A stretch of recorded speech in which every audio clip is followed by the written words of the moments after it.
Hello friends, তোমরা সবাই কেমন আছো? আশা করি তোমরা সবাই ভালো আছো। তোমাদের সুমিস ব্লগে অনেক অনেক স্বাগত জানাচ্ছি। তো অনেক দিন পর আমি আবার ব্লগটা স্টার্ট করলাম। কিছুদিন আমার ব্লগটা বন্ধ ছিল। তো আমি বেশ কিছুদিন বলতে অনেক দিনই ব্লগ বন্ধ করে রেখেছিলাম, ভিডিও দিচ্ছিলাম না। তো আমি আবার কিছু শর্ট ভিডিও আপলোড করছি। তো আজকে ভাবলাম একটা ব্লগ ভিডিও বানানোই যায়। তো আজকে হচ্ছে আমরা যাচ্ছি সবাই মিলে, সবাই বলতে ফ্যামিলি পিকনিক যাচ্ছিলাম। তো তোমাদের সাথে এটাই শেয়ার করলাম আমরা কি করলাম, কোথায় কোথায় গেলাম।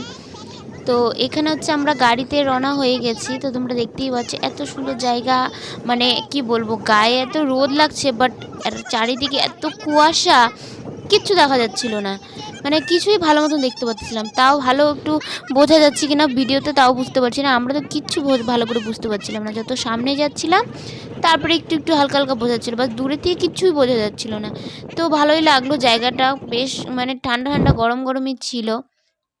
অনেকটা দূর যাওয়ার মানে চলে এসছি আমরা। তো এখানে হচ্ছে, তো কথা হচ্ছে, একটা কথা কি বলো তো, সবাই মিলে গ্যাঞ্জাম করার থেকে অল্প কিছু গিয়ে আনন্দ করাটা বেস্ট। আমরা কিন্তু বেশি কয়েকজন যাইনি, বেশ বলতে এই 10 জনের মতনই গিয়েছিলাম। তো আমরা অনেকটা দূর এগিয়ে এসেছি, প্রায় মোটামুটি কাছাকাছি চলে আসছি। তো কী সুন্দর জায়গা দেখতে পাচ্ছ তোমরা, চারিদিকে কোনো চা পাতা বাগান। আমার ভাই ভিডিও করছিল, তো ওই ভিডিওটাই আমি আবার এখানে তোমাদের সাথে শেয়ার করলাম। চারিদিকে শুধু চা পাতা বাগান আর চা পাতা বাগান, এত সুন্দর লাগছিল দেখতে জায়গাটা, মানে খুবই সুন্দর বলতে খুবই সুন্দর। আমার তো খুব ভালো লেগেছে, কিন্তু একটাই মিস করেছি যে এই চা পাতা বাগানে ঢুকে একটা ফটো শ্যুট করতে আমার খুব ইচ্ছে করছিল, তো ওটা আর করা হয়ে ওঠেনি। তো গল্প করতে করতে আমরা চলেই আসলাম গাড়িতে, জার্নি করতে করতে। তো এসে আমাদের ফার্স্ট আমি একটা ভিডিও ব্লগ করতে ভুলে গেছিলাম। সেটা সেটা হচ্ছে আমার এখানে একটা মানে টিফিনের ব্যবস্থা করা হয়েছিল। তো টিফিন আমাদের খাওয়া দাওয়া হয়ে গেছে। তো আমার বর দেখতেই বললে টিফিন খাওয়া দাওয়া করে ছেলেকে নিয়ে নদী চলে গেছে ফটোশ্যুট করতে। তো আমার মা এখানে রান্না করছে, আমার ছেলে, আমার শ্বশুর, ভাই, তা আমরাও চলে আসলাম নদীতে ফটোশ্যুট করতে। আর এই দেখো তোমাদের দাদা ভাই এখানে রোমান্টিক গানে পোজ দিচ্ছে।